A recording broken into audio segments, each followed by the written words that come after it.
welcome to our 12th, can you believe it's been 12th anniversary of the NAFE Top Companies for Executive Women. We are so excited to see you here today.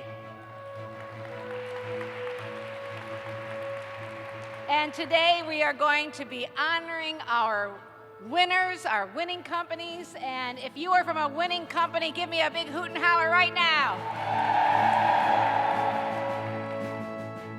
If our daughters are to claim their leadership, if they are to make their mark, if they are to make the difference that their God-given talents promise, it is the women you will see on stage today, the women of the NAFE Top Companies for Executive Women, who better than anyone will show them how.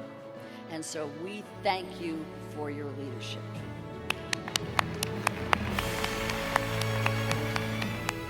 The important advice that I received early in my career was very simple. Never let your ego be the influencer of a decision that you make. And that comes back to me at least once a week, and it has for my entire career. You can easily make career or job change decisions based on your ego. People want you to come work for them. They applaud you. They give you wonderful benefits. And if you fall into that trap, you may make a bad decision. When you are in the heat of the moment making a difficult strategic decision for the business, you may say, well, I have this authority, I'll make the call. And you may shut down listening to other people's points of view. That's a big mistake. And that's another example of an ego driving a decision or ego influencing your behavior. And so the advice that I was given literally when I was 22 years old, and somebody was giving me career advice when I was deciding what job I was going to take, they said, just make sure you never make a decision based on your ego. You make it based on the merits of the decision itself. If I were to do something differently, I would probably network more earlier on. It took me a while to figure out how to navigate friends, families, coworkers, and to get the right advice to make good decisions.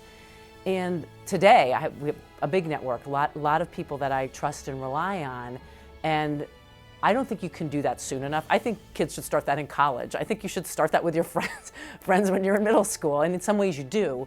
But I would say if there was anything that I would have changed, I would have expanded that network a lot more quickly than I did.